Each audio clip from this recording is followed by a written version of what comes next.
Hello, Sofa Squad. How are you? How's everybody going or doing, I should say? Where's everybody going and how's everybody doing? Let's put it that way. I hope everybody's good. Now, y'all, before we jump into it, if you could drop a number 1 in the comment section, let me know that you can hear me, because if you follow me, you know I'll sit up here and talk for 20 minutes and the volume will be off or something won't be working right. And there's that. Secondly, let's welcome Miss Emily if you can hear me. Hello, Miss Emily. It's good seeing you. I hope you're staying all snuggly and warm up there in the cold.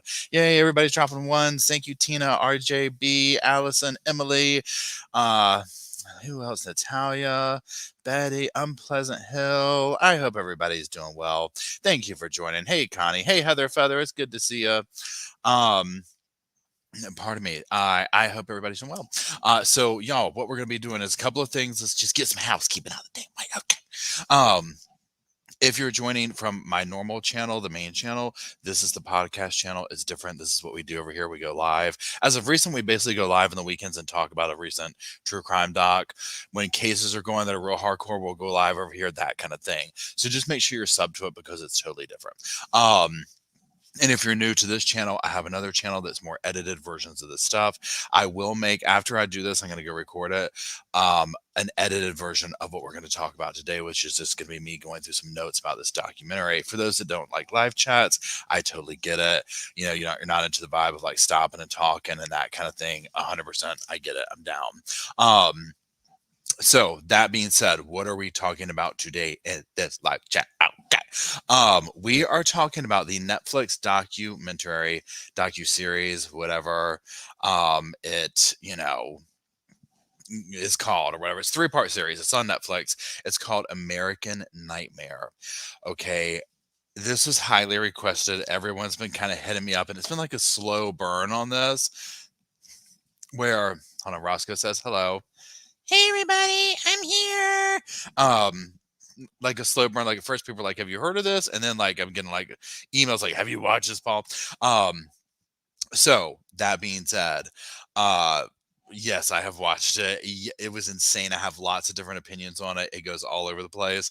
Here's the thing with this is, and because I hate saying this when we talk about these cases because they involve somebody's real life, but there is a spoiler alert on this, simply because of the way the story unfolds on Netflix.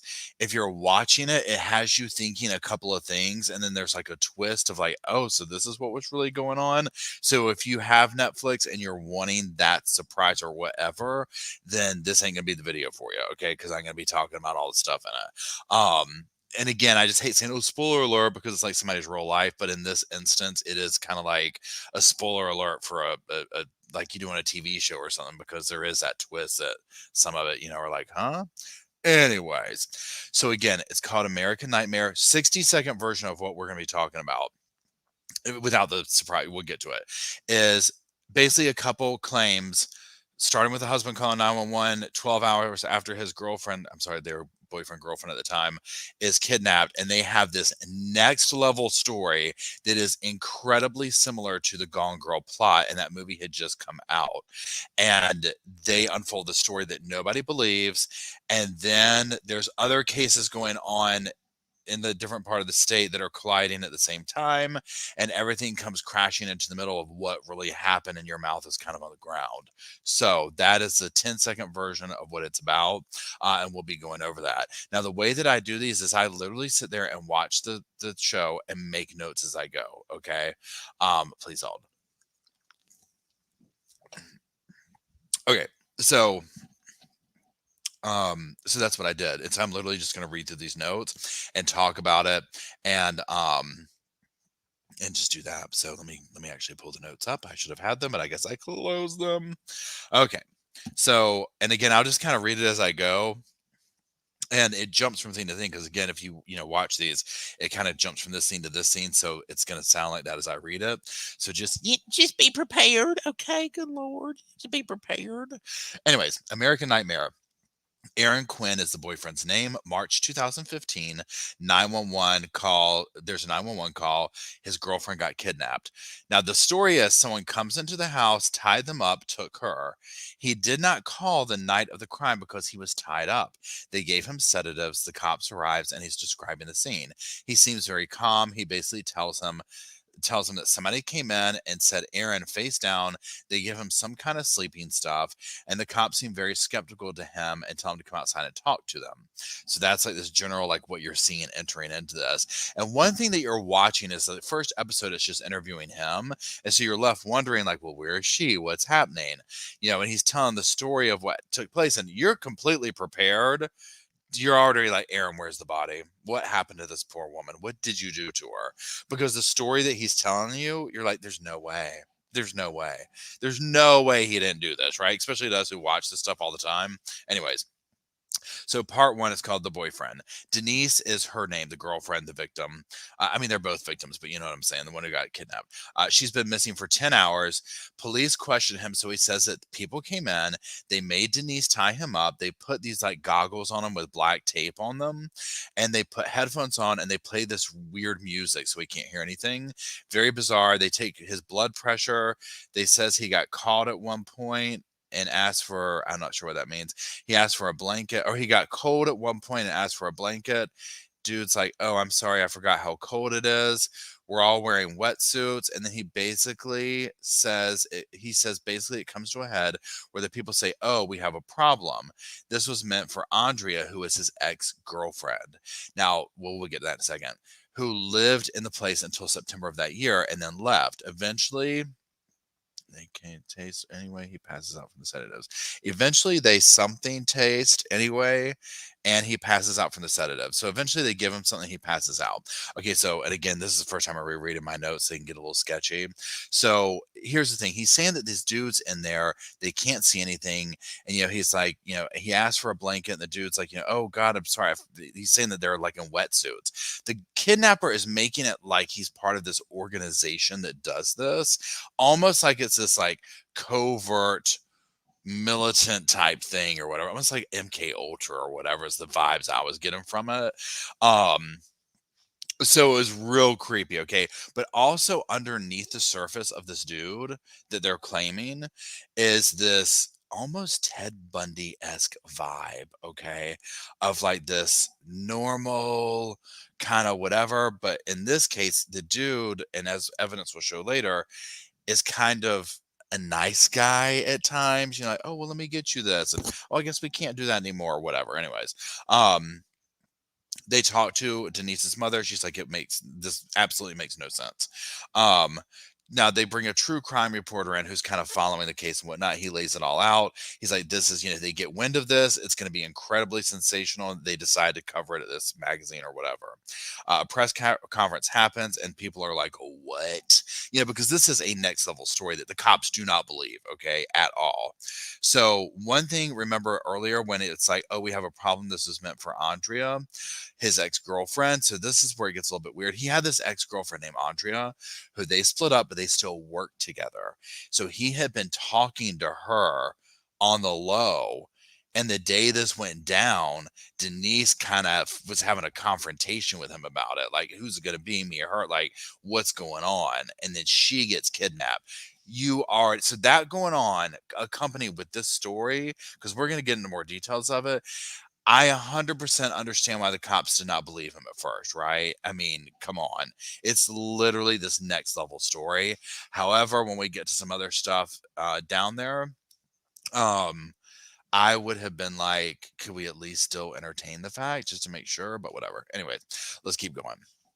So it goes back to a police interview, and they're asking, how did the people get in the home? Did they break in doors? And he says no to all those questions. And again, he's being truthful, but it's the way the documentary presents it, we don't know if he's being truthful or not. He's just recounting what happened. And it doesn't sound believable at all. It's like there's no breaking and entering, how they get in. They know your name, they know this, they know that type thing. Okay, so it goes back to him explaining what happens after he gets up. So remember, he is saying, I've been put goggles on, music, I'm given sedatives, I wake up, my girlfriend's gone. He's still under the influence of the sedatives. 6 hours have gone by. He says that there is red tape outlining where he's allowed to be, and a camera set up in the room, and that they are allegedly watching him. And if he calls 911, they will hurt him and her. They then text him saying they want $15,000 in cash. He says he can only advance 3,500. He does not hear back from them, so finally he calls 911. So this is another level that you can already imagine that the cops were like, what? Like, you called 911 how many hours after this happened? Why? And he's like, they had a video camera set up with this red tape. They said that they would harm her. They would harm me, if I did anything.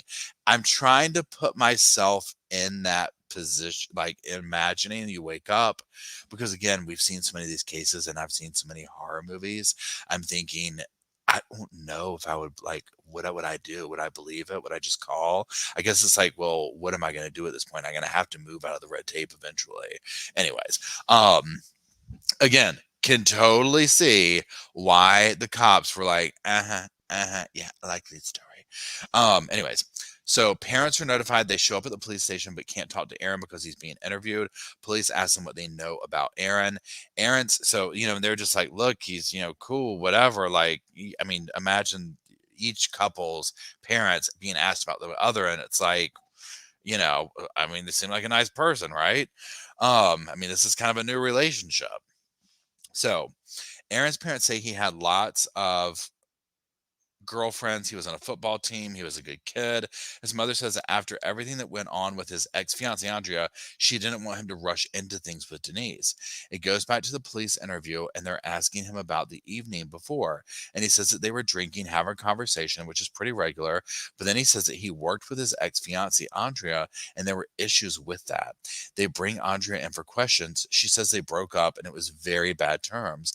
Aaron says in 2014 he found out Andrea was cheating on him, and it was devastating. Mother then says Aaron, Andrea, and Denise all worked in the same hospital in the same rehab unit. I'll get to that in a second. Andrea says things have been okay at work, but he tried to hug and kiss her and come into her office, and she told him he couldn't do that. When asked if she thought he was trying to get back together with her, she said she thought that he would be open to the idea. Okay, so again, you just heard that. He's like all up in it, right? And trying to be like, like, let me get with her. Well, he's got Denise over here. And again, then this happens. So you're also thinking, like, this is me watching it. I'm like, okay, so clearly he did something to get rid of Denise for whatever reason he felt like he had to get with Andrea. Then I was like, what if Andrea was like, I want my man back. We're going to take Denise out. Or what if Denise was like, I found out he's cheating on me. I'm going to make these two look like idiots. I'm going to disappear and blame it and make it look like it was them, right? There's so many ways this could go, except for the story that he told, okay? Because that is completely like just next level. It's like, that's almost like a given that didn't happen, right? The story he's telling. It's so crazy or whatever.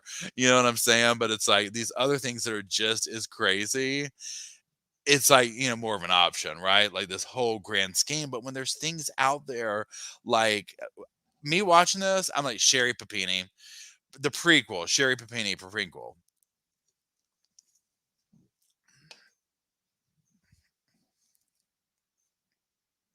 So there's that, right? So here we go. Okay, hold on. Interview. Okay, they go back, they interview the neighbors in the neighborhood, and nobody knows anything. They say they work a lot, so you don't really see them. But it all seems so strange that she just disappeared into thin air. So again, they're talking to neighbors and whatnot. And just like, I mean, everything seems normal and checks out. You know, they don't seem, there's nothing out of the ordinary. But again, we don't, I mean, we see this all the time, and then it turns out next level stuff happened. Anyways, so it goes back to the interview, and the cop says, I'm going to be honest with you. This is them talking to Aaron. Your story seems far-fetched. The cop said he did not believe she was kidnapped. He thinks something bad happened to her, and says, who kidnapped somebody for 20 grand? The cop says that the blanket and the comforter are missing. It's obvious to him that whatever happened to her happened in the bedroom. And the officer says that there's blood in the house at the time. They're not sure whose it is, though. He assumes it's hers. So, of course, Aaron's hearing this, and this is not good, right? Aaron takes a lie detector test from the FBI. They tell him he failed the test. Keep this in mind. Remember this from when we circle back. They tell him that he failed the test, and they tell him what a horrible person he is, and he needs to confess so he doesn't destroy his family, but he continues to deny it.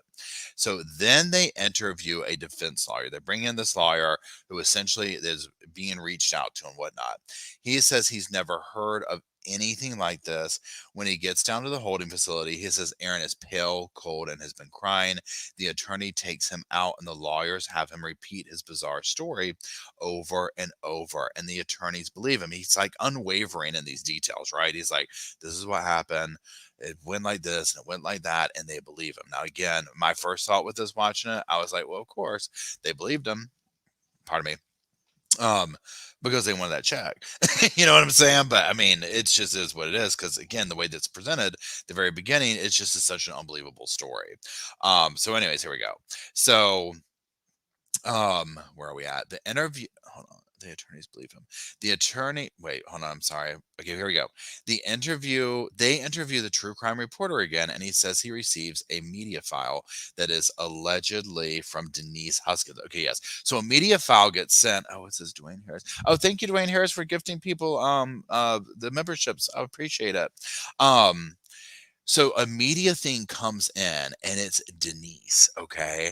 And she's like sitting here, she sounds very normal, but she's like, "Hey, I've been kidnapped."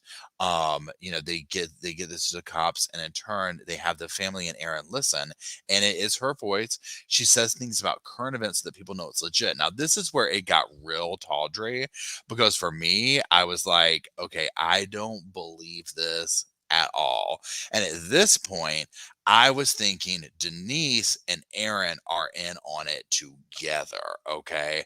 Because at this pardon me, at this point I was like, this is too much, because it's her voice, and it would be literally just like this, like, "Hey, my name's Paul. Yeah, I was kidnapped.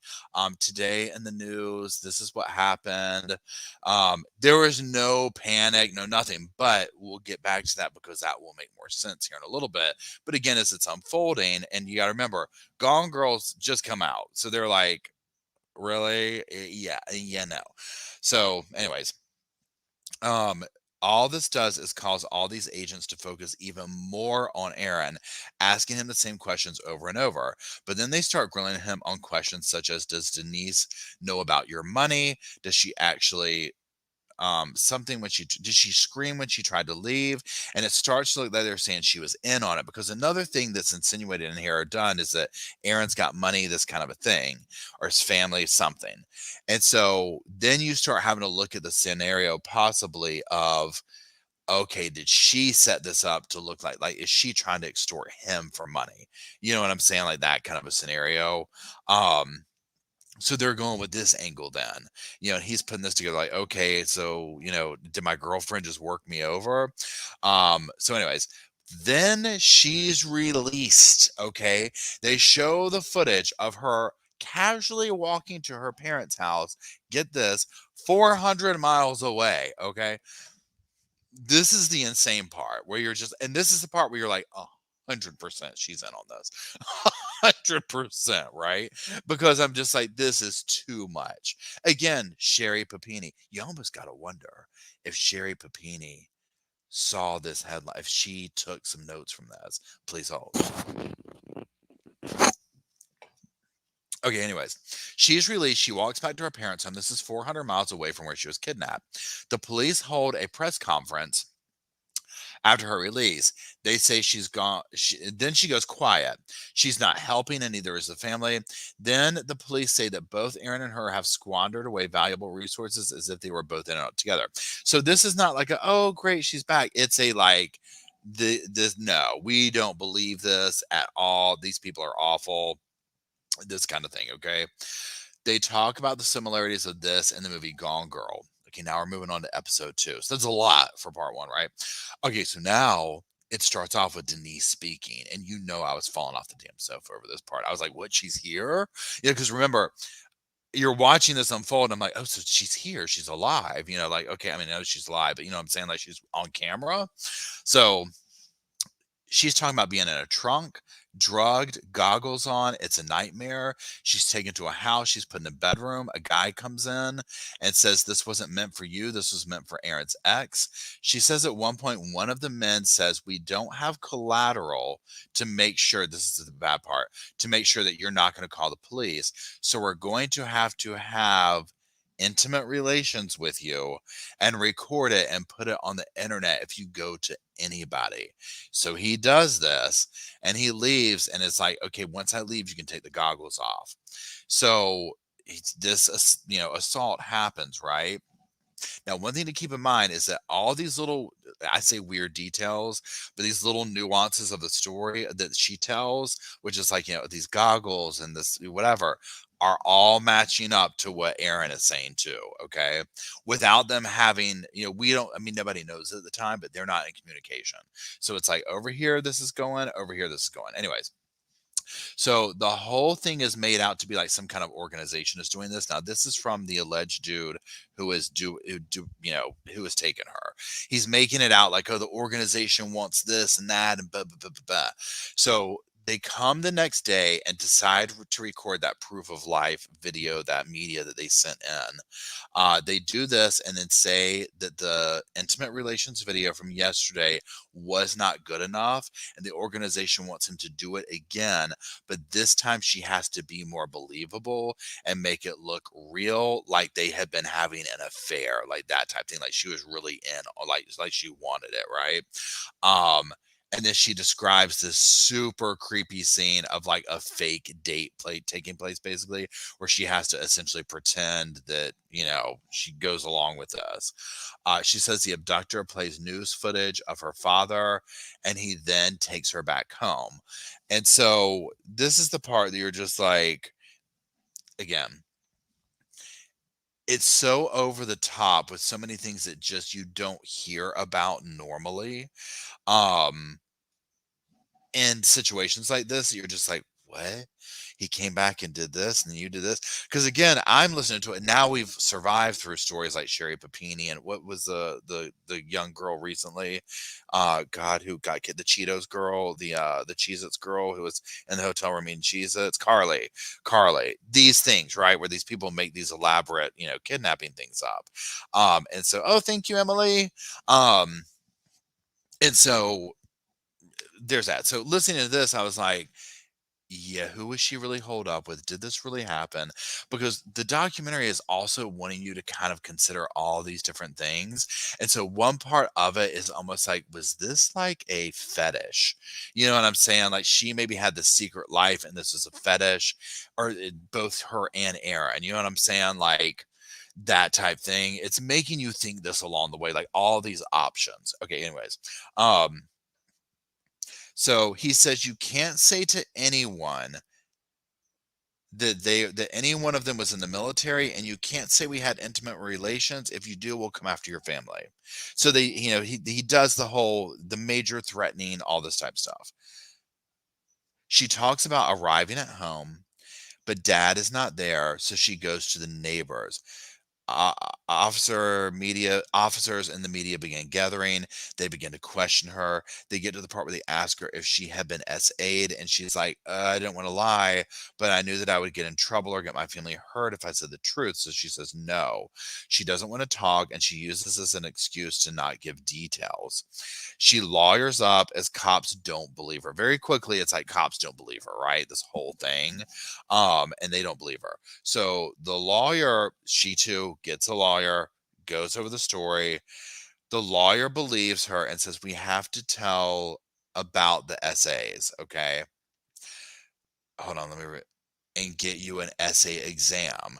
But then they call the cops. He's like, look, she wants to talk, but we have to, you know what I'm saying, do this whole thing or whatever. And she says, okay, the cops are like, we have to talk first. She finally agrees. Thank you, Amanda, for the super chat. And thank you, Dwayne Harris. Um, she meets with the cops and her lawyer. She tells them the story, and they don't believe her. She gets the essay test, and it shows that she had intimate relations in the last 2 days. Okay. So just keep all this in mind for when we get to the end here, right? Because again, on one hand, it's like, yes, this is completely unbelievable, the story they're telling. But then as it's going more and more, where you're just like, well, what? I mean, all this evidence is pointing towards, I mean, can we at least consider that it's true at this point? Like, why can't we at least listen to what the victims are saying? Because there's something that's, their stories are adding up. You know what I'm saying? Like, it's just, this is where you start getting frustrated with the FBI and the cops in this. Please hold. Okay. Okay, here we go. They call her back in and tell her that her story has all these inconsistencies. She says, go by. So this happens. They don't believe her, all this type of stuff. It's at a standstill. Days go by and she wants to see Aaron. It's like a reunion for them because the night of the kidnapping, she had found out he had been talking to his ex. Remember I said earlier where that was going on. So this is what, imagine this. Imagine you're with your person. You find out he's been talking to the ex that you all work together, but whatever. Talking to the ex, you go to sleep, and then this happens. So in her world, you have to wonder if she was thinking, oh my God, is this Aaron? Like, what, you know what I'm saying? Is this, was this Aaron? So anyways, what is this here? Okay. Narrative goes back to, okay, so the narrative of the documentary goes back to the true crime reporter. He gets an email talking about, okay, now remember this. This is a true crime reporter who's doing the story. He gets an email from this somebody talking about, we're the ones who kidnapped her, and the letter is basically the kidnapper who is upset that people don't believe her and that she didn't get kidnapped, and it's like, you need to believe her. And the true crime reporter continues to get emails from whoever this organization or people are that goes into further details about it. And the alleged kidnapper says if the police don't apologize and like basically believe them and go forward, they will do it again.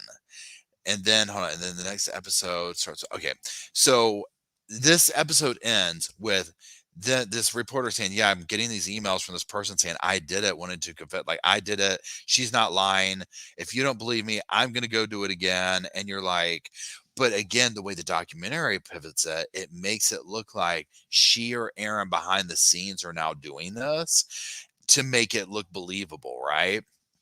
So also, this person is emailing photographs of evidence of the gun that was used, of like pictures of the crime scene and all this, right? Keep this in mind for when we get into episode 3. So they're doing all this, and again, I'm just sitting here like, like, this is, where is this gonna go, right? Where is this gonna go? So there's that. Now let's move on to the third one here. So it says, wait, please hold. The next episode begins with a phone call to 911 with a break-in happening somewhere. And let me just do this so I can because I'm going to record this in a minute and I want to be able to break this up for the actual video. The next episode, enter. Okay. But now here we go. So a 911 call with a break-in, very similar circumstances happening. They take a couple's daughter, but we're unable to actually get her, right? But the same kind of thing is happening. Now, this is elsewhere. So the left hand doesn't know what the right hand's doing in this scenario. It's just one suspect, and they drop stuff along the way. And the suspect left their phone. I mean, come on, right? Now, I was already at this point, if you've watched it, I'm curious, like, if where your head was at this place, because in my mind, the documentary has made it so much that you think Aaron or Denise or both of them are somehow in on it on some way, that I'm thinking, well, dang, did they, did Denise or whoever try and pull off like a whole thing of, let me go find another crime to commit to make this look real? Kind of like, are we taking it to that level? You know what I'm saying? So that's kind of where I'm at. And then I'm like, and they left their phone. I'm like, if they find out that this was one of them and they left their phone behind, first of all, my God, I mean, the irony. But secondly, I mean, come on, right? Okay, please help. The cops use, this is where it gets good, y'all. I mean, it's already good, but you know what I'm saying? Like, this is where your mouth starts to hit the ground because you're like, it's a level of stupidity where you're just like, what? And hold on, Nikki Johnson, you said the police in this case are the crap as the ones in the Karen Reed case, in my opinion. Yeah. I have not watched that is the next trial I want to look into. I am so curious to look into that one. I keep reading the headlines for it, but I haven't gone into it yet because I'm so curious to form an opinion on that one. And thank you, Nikki. Okay, so the cops use the phone to call phone numbers in it, and the person who answers it is like, "Oh yeah, that's my son's phone number." And you're like, I was sitting here like, I fell off the damn sofa at this part, y'all. Okay, I fell off the damn sofa because I was like, "You've got to be kidding me." You've got to be kidding me. Might as well have gone to Walmart like they all do and bought the whole kit that they use and might have bought some of the evidence at Walmart on camera, right? So they look him up. Matthew Mueller is a U.S. Marine Corps Harvard Law School graduate, and he was a former suspect in a battery in R. Okay, now the whole thing about the organization, you can't tell anyone we're a part of the military and all this. All this is like adding up over here, right? The mom says he's staying in their cabin in Lake Tahoe. So then the cops go to Lake Tahoe and they find this cabin and they bust into the house and they arrest him. And when they showed his picture at first, y'all, I was like, Ted Bundy. Ted Bundy. Hold on. Please hold. I'll look him up for you.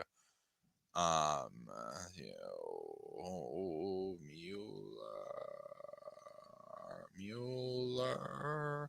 Bueller. Bueller. Bueller. Images. Let me just get it. This is the picture they show.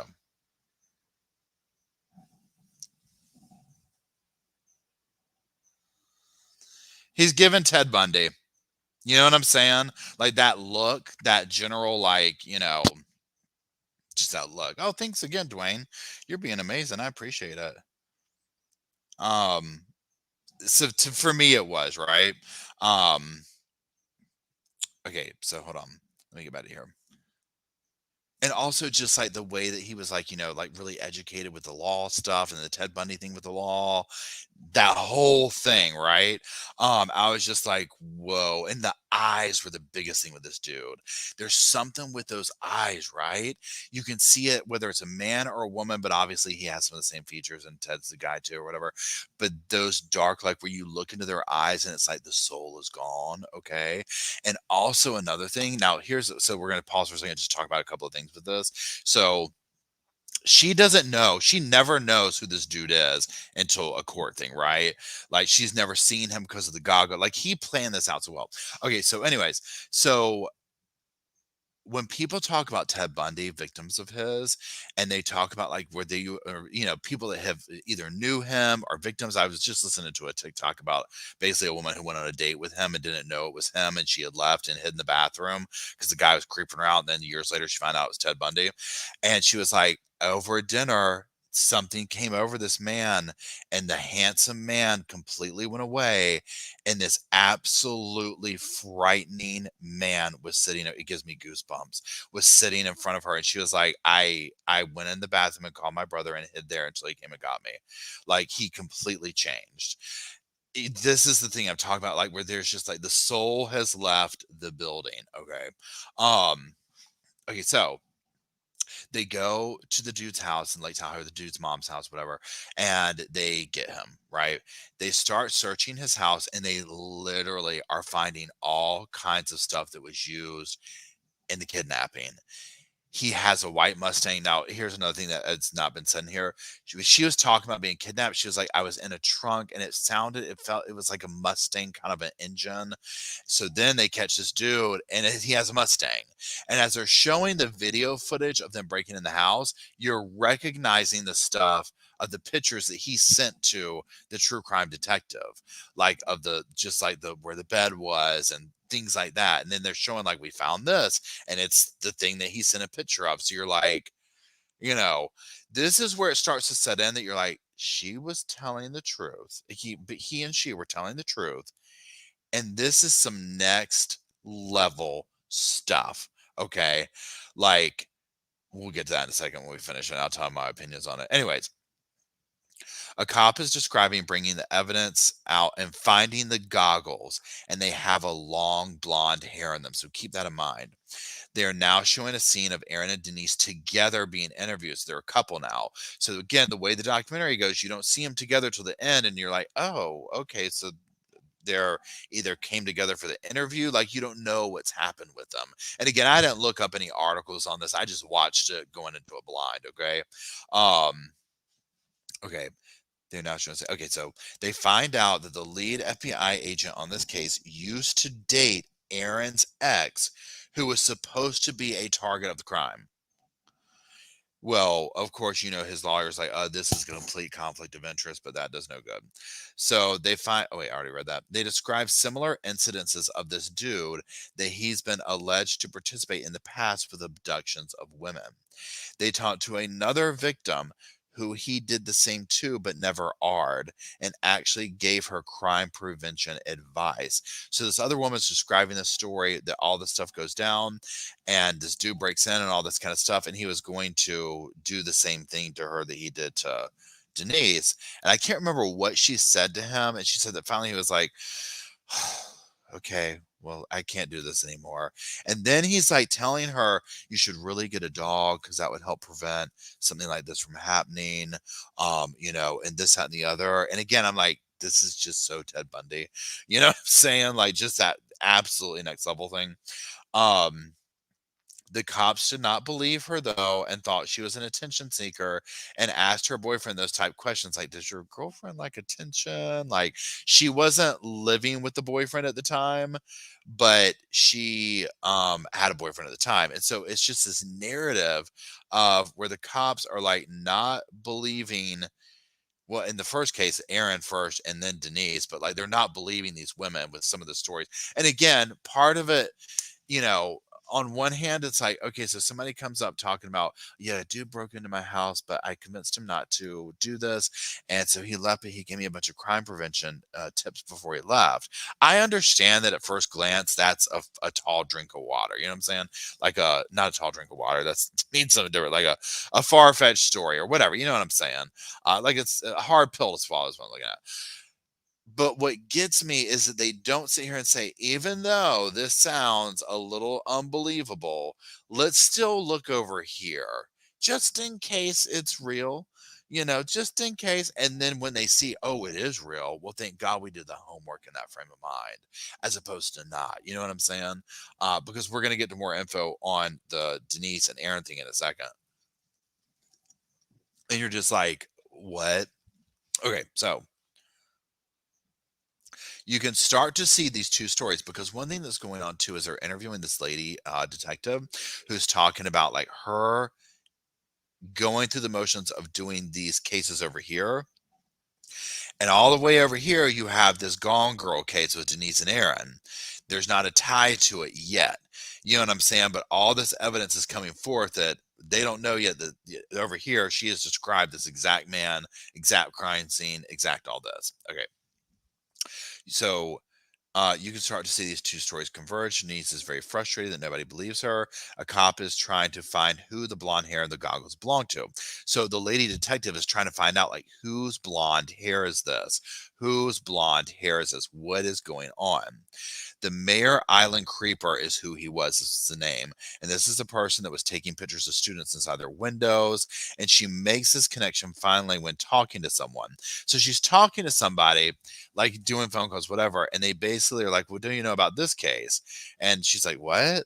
And, he's like, well, the girl, it's like the Gone Girl case. And this happened and that happened. And she's like, okay, like, you're describing our dude here. You know what I mean? Like you're describing what's going on here. Okay, so she starts to research the Gone Girl case and it brings up Denise. She sees Denise with the long blonde hair, and this is where this connection comes into play. So once all the connections are made, even the police and the FBI know she's willing to tell the truth. And even she goes to the media and everyone is shocked. So she goes forth with this, but again, just remember that it's like you're going up against a lot of people who don't want to believe you. Okay. So this happens, this all comes out, all this information is coming out that this was actually true, this, that, and the other. The attorney reads the affidavit and sees how much the cops and the FBI lied to try and make the narrative fit that it was the couple making the story up, right? Um, and so Dwayne says, happy Paul, I love your nightmare, or I'm sorry, I love your signature whisper. Read Nancy Rosie, I fell on the floor when you whisper Miss Nancy. Thank you. I appreciate it. Um, so they see the affidavit. Uh, and one of the things specifically was mentioned was the lie detector test, because Aaron was like, they came out to me and were like, you absolutely failed this test, you failed this test. It's just, it is what it is. And he was like, but, and the thing is it was inconclusive, so it wasn't, I didn't fail it, it is what it is. Like, they couldn't get any reading or whatever. So they then see that the kidnapper had said, oh, then so the kidnapper was like, I'm going to call you when you're in police custody or something like this. But the cops put the phone on airplane mode. Well, while they did that, instead of having it on to wait for this phone call, like Aaron said or whatever, the dude calls twice, like he said. And those phone calls were later traced to like 200 meters away from where she was held captive. And she's like, they could have prevented the second R from happening if they had just left that phone on and traced the phone calls and took the calls. Like, the dude said he was going to do it, but they were so focused on not believing it. You're just like, what? Okay. So there's that happens. They get the dude. We're going to talk about him in a second. Let's just talk about them though. So they end up getting married, having a couple of kids, moving to the coast. They sue. They settle out of court for $2.5 million. So I don't want to say happy ending, but it was proven to be true what they said. They were able to sue the departments for basically just, running their names in the mud, because another thing too was the slandering of their name in these press conferences and being like, they're liars and like all this kind of stuff. Now, what I want to do is switch over very quickly to the Matthew Mueller thing. I pulled up this article to just kind of go through it, and I'm just going to kind of read through this. Okay, so he was sentenced to 31 years imprisonment for wrong confinement and R. He was also given a sentence of 40 years for the kidnapping charge. The Netflix documentary Widespread Media Crime, it shines light on the sinister plot of his actions, the suffering put through his victims. There's that. Let's get down to here. So he's a former U.S. Marine, a Harvard University graduate,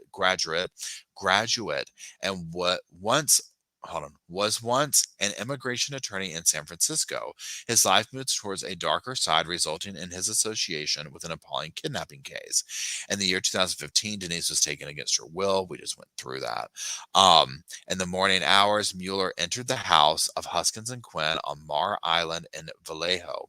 With the assistance of a stun gun and a replica gun fitted with lasers, he managed to immobilize his pair and then proceed to blindfold them by covering their eyes with blackened goggles used for swimming. He compelled them to drink a sedative while a recorded message played in which his subjects were told about the threatened physical penalty and electric shocks for disobedience. Afterward, Mueller kidnapped Huskins and placed her in the trunk of his car, which he drove to his house at South Lake Tahoe. While she was under captivity, Huskins was arred twice, operations that Mueller recorded on tape. On the other hand, Mueller called up Quinn demanding 17 grand for a ransom, but he never paid anything. Huskins was released in Huntington Beach on March 25th. The police didn't believe them. And hold on, let's go down here. Incriminating evidence gets better. The FBI uncovered incriminating evidence, including recordings that matched the instructions given to Quinn and Huskins, and video footage showing Mueller assaulting Huskins. And according with this, Mueller had to bear the consequences in court. In the case of Huskins and Quinn, he pleaded guilty in September 2015 to one charge of kidnapping. As such, later in 2022, he entered no contest plea to 2 counts of forcible R in her case, and guilty pleas to other charges, including robbery and of an inhabited dwelling, so on and so forth. And he got 40 years for that. And his defense focused on his mental health problems like manic depression and bipolar disorder diagnosis. proposing the potential for rehabilitation with appropriate care. Nonetheless, the court's penalty demonstrated the severity of his offenses, and he is imprisoned in the Federal Correctional Institution in Tucson, Arizona. He is alleged his estimated discharge date is July 8th, 2049. While he's in prison, he was granted an interview with the media house from the jail in 2018 and insisted that he was innocent, while also painting out that some levels of guilt on his part were due to sympathy for the couple and mismanagement of their case by Vallejo Police Department. He further pleaded that he suffered from severe depression while in jail. Okay, let me get back to y'all. Okay, here we are. So, y'all, so let's just, round it back out here. Watching this, at first I did not believe them either, right? I mean, I get that, right? The first episode, you're like, huh? And again, this is editing, this is how they tell the story. But even then, watching it play out in the news, it would be hard to believe because it's so next level, and especially in true crime. I mean, you see these headlines that we deal with today, right? Where it's this, that, the other, all this crazy stuff. And so the part that gets me again is where, like, for example, I understand cops do this. Oh, hey, you failed the lie detector test. They're trying to make you talk. Why not at least leave the phone on to see if the dude called? Because he did.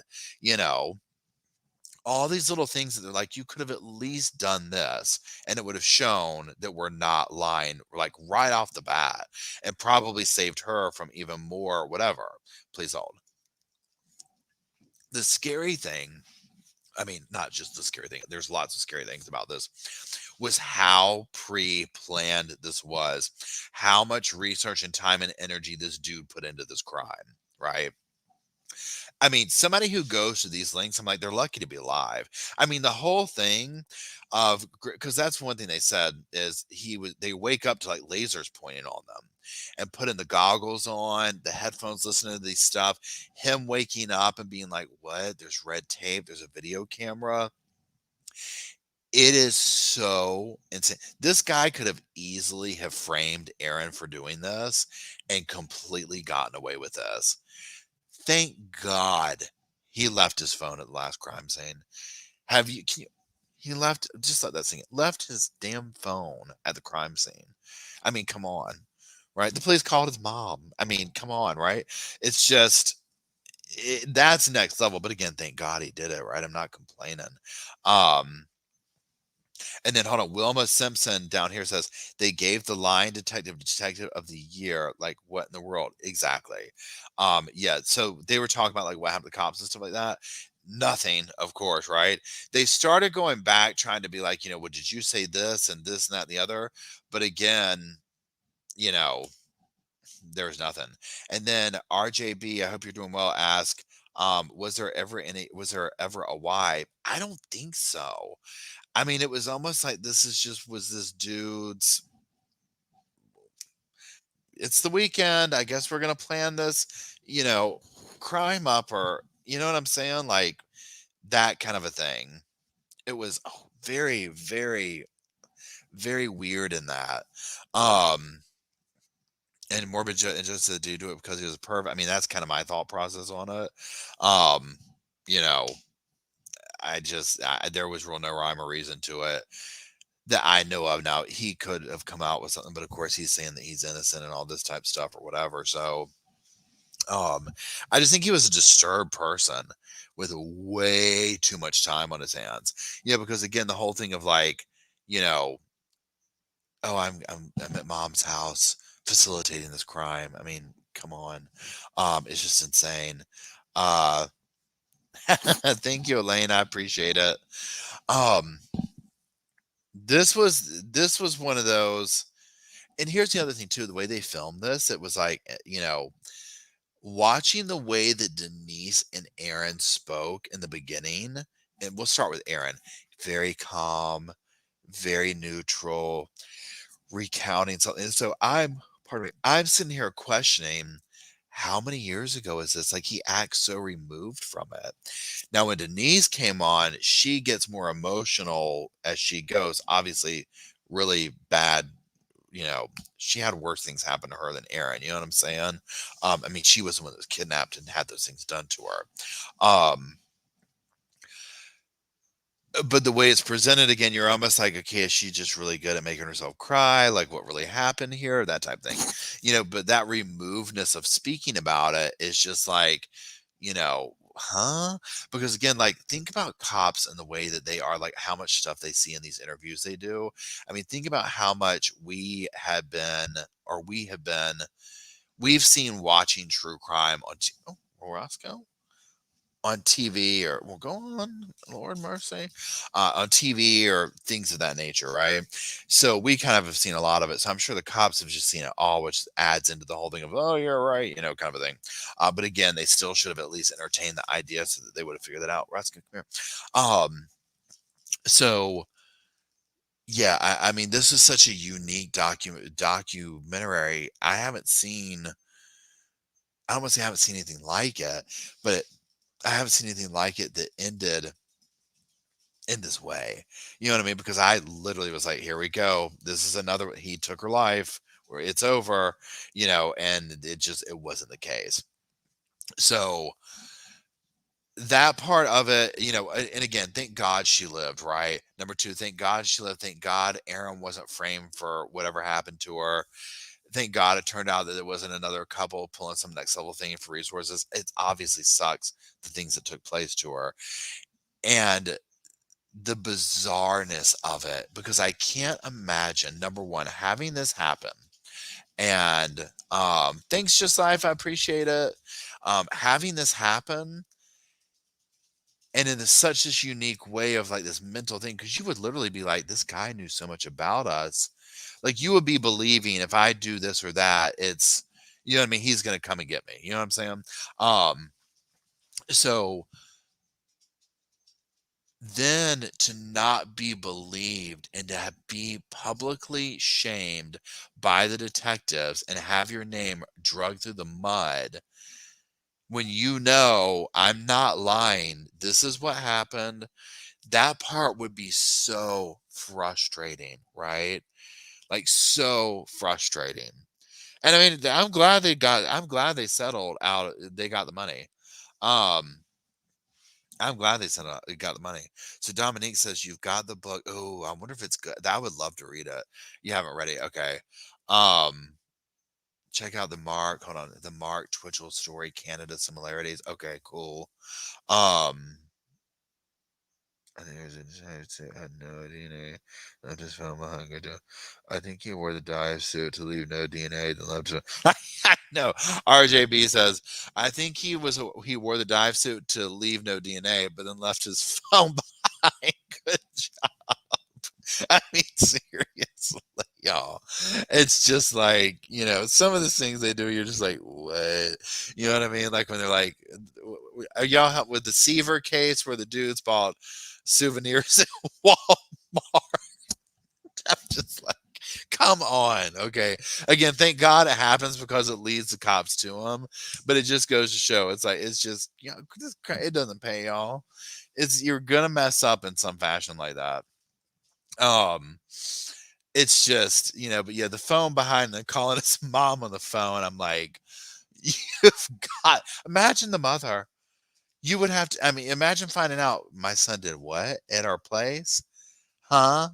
You'd have to just throw a match to it. I mean, it would just be horrible to know, you know what I'm saying? And now he's behind bars. I mean, obviously, almost the rest of his life, one would think. I mean, God knows it's 2023. That's 2049 or whatever he can get out, if then. Because here's the thing, somebody like this, what could you come up with to try and talk your way out of prison? You know what I mean? To be like, hey, I want to get out of jail. I've changed. I've this. It's like, you're highly intelligent.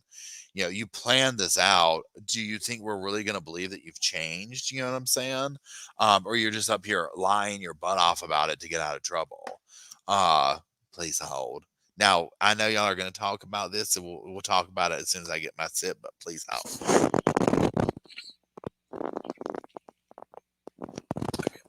Sorry.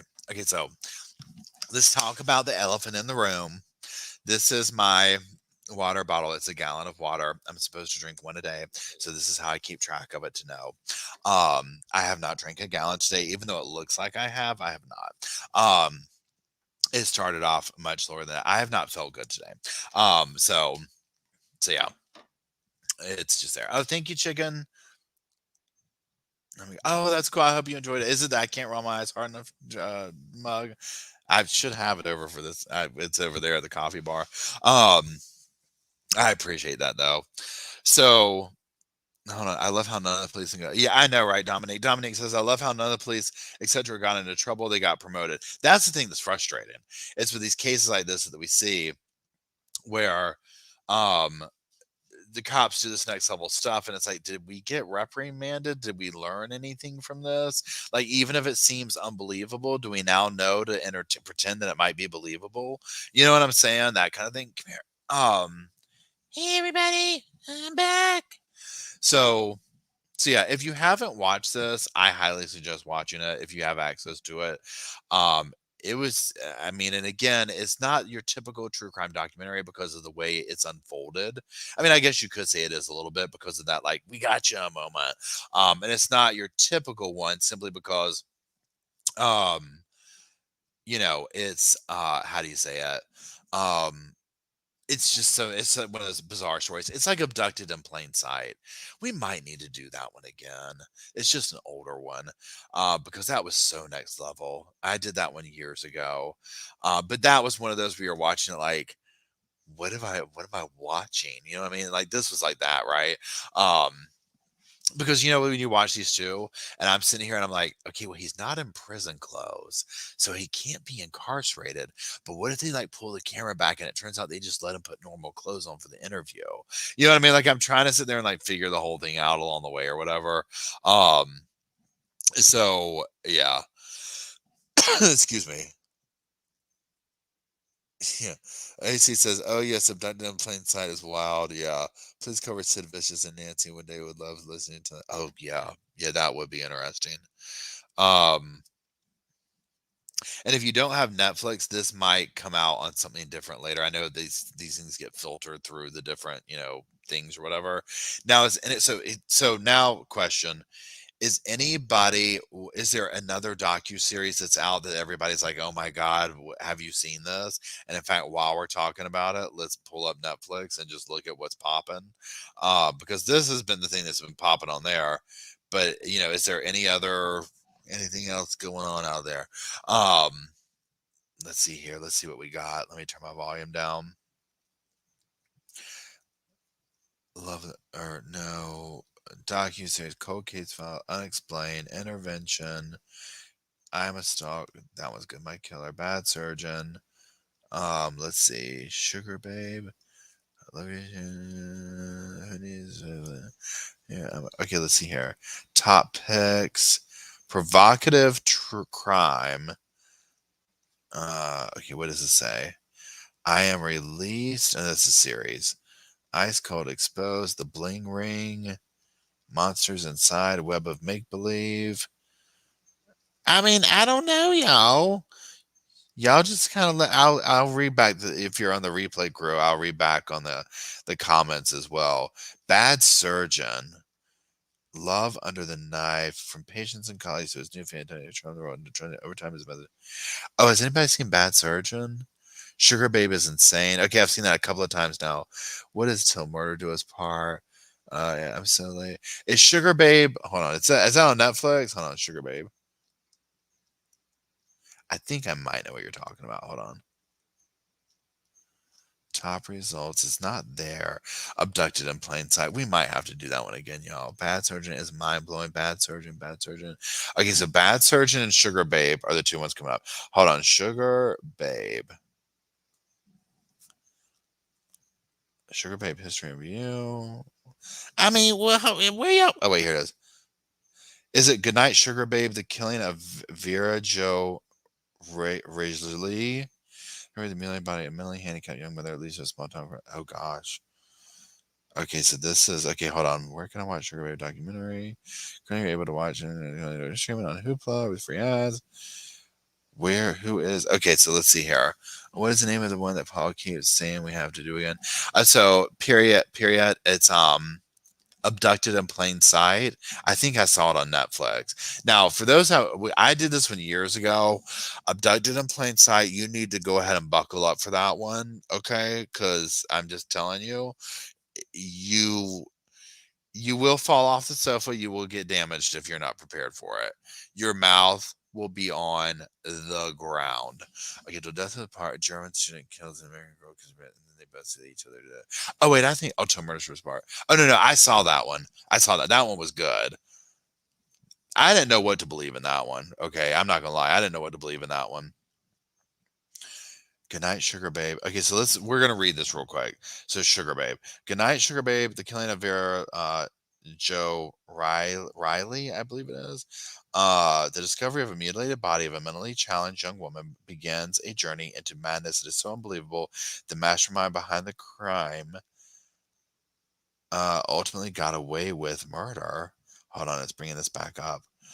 The discovery of revealing for the first time how and why it happened, filmmaker J. David Miles ventures into the insane mind of a small town crime family's matriarch and uncovers a conspiracy that continues to elude law enforcement to this very day, going straight to the murderers themselves for interviews. Oh, we have to watch this. Oh my god. Okay, where do we watch this? Where do we watch this? Okay, so yes, where? Please hold. Amazon. Good night, should they kill it? Oh yeah. Watch this. Oh yeah. Oh no. So it's on Prime. Okay, yeah. So next week is I'll put up there Sugar Babe. I'll put the whole thing up there, but we're gonna oh, it's on YouTube. Oh, please hold.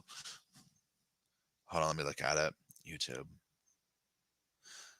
I've been working on I'm finishing doing my video on Bryce Williams.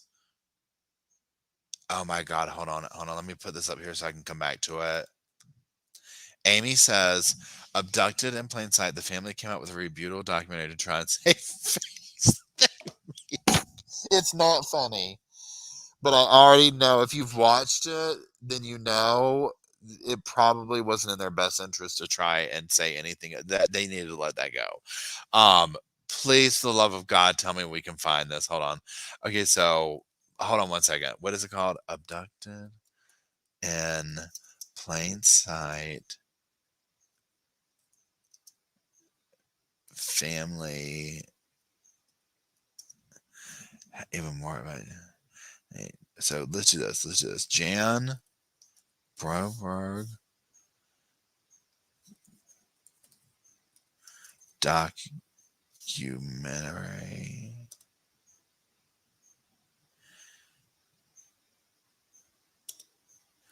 A companion. Okay, here we go. A companion to Peacock's hit limited drama series, A Friend of the Family, further exposes the story of Jimmer, who was kidnapped. Oh my god, y'all, we might have. Okay, please hold. Please hold. This is getting y'all. We've got options. Okay, we got options. So, a friend of the family.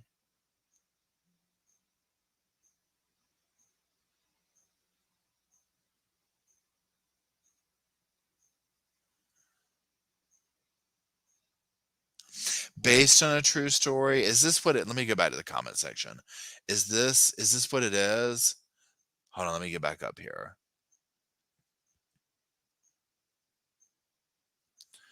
Is it a friend of the family that it is?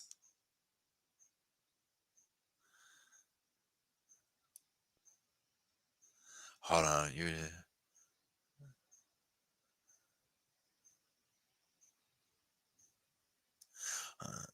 Okay, I can't believe there. Yes, okay, friend of the family. Okay, so based on true story, what happens for the accuracy? How? Okay, so a friend of the family is the true story of how the Broberg family were manipulated and groomed by Robert, whatever. Bob and Mary Amber met his wife. So it's like a TV series base. Is there a documentary on Friend of the Family? Through interviews with Jan and members of her family, including her mother and son, the documentary dives into how a family comes to the terms. A Friend of the Family, True Evil. Okay, let's look at this now. What is that? Okay, a friend of the family, true evil. Okay, so now let's go. We're getting investigative.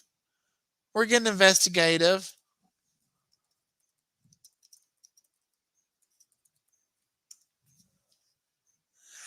Okay, we're getting into something now, y'all. We're getting into something. I feel like I might have already seen this, but okay. Oh yeah. Oh yeah. So here's the thing that we have to decide. This is could be potentially really, really good. So do we do Sugar Babe or a friend of the family, true evil for this coming week? This is I'll put it out on the channel and see. Okay. Pardon me. That's what it's going to come down to is those two for this coming week. Because and whichever here's the thing, whichever one, it's just a matter of which ones goes first, right? Because whichever one people don't choose, we'll just do it the next week. You know what I'm saying? Because they both sound amazing, but like that one right there, what we might have to do, okay, what we could do is this: is we could do abducted in plain sight again, and then do the friend of the family thing the next weekend, so that it's like we're refreshed on it. Uh, so yeah, the parents fall for the kidnapper multiple times. It's really, really bad, and you're screaming at the television when you're watching it, okay? Like screaming at the television. Sugar Babe sounds really traumatic. Sugar Babe was so good. Okay.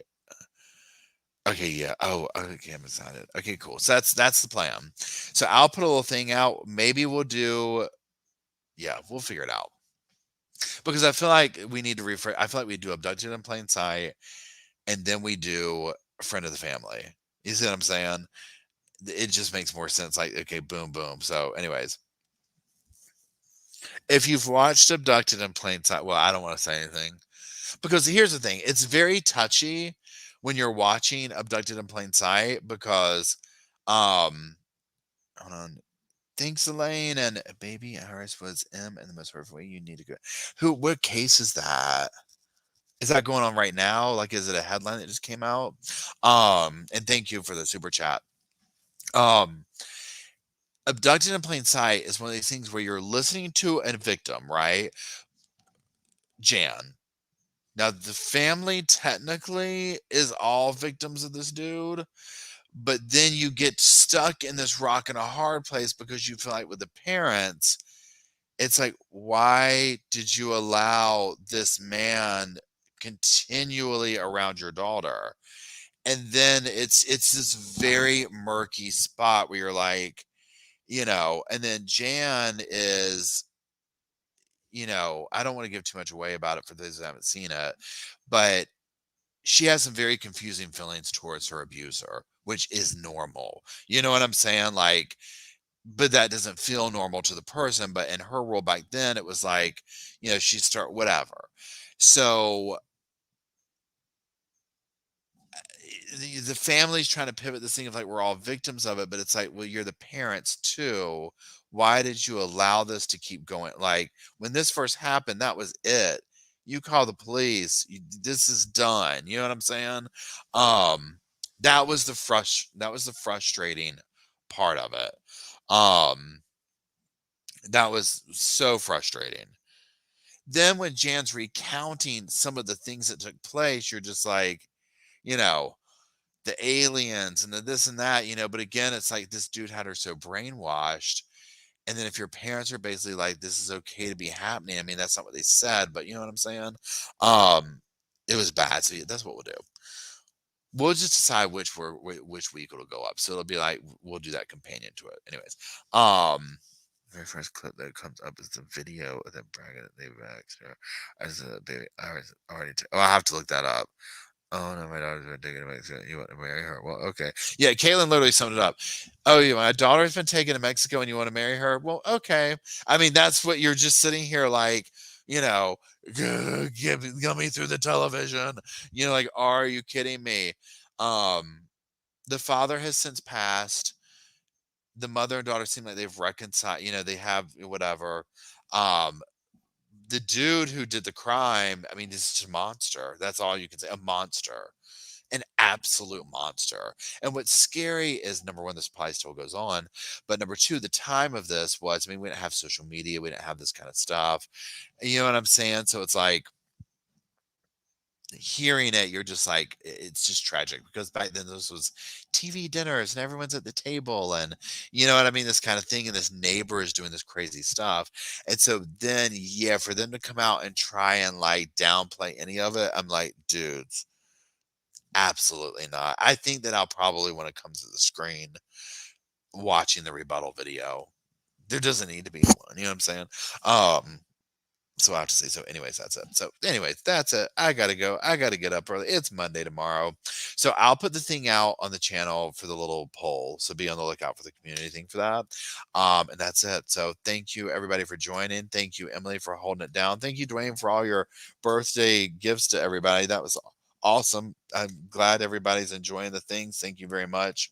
Thank you for the super chats. Thank you for the conversation. Thank you for watching it and talking about this back and forth. Because it's so interesting just to read your comments coming through on this when I talk about the case we talked about tonight. Because it was just one of those next level things. I cannot wait to see what y'all have to say about abducted in plain sight. I'm gonna put a little post up as soon as I hang up here. See what everybody, see which week y'all want to do this. So, anyways, thank you everybody. Thank you, Emily, again. I love everybody here. Love the Sofa Squad and Roscoe. See, good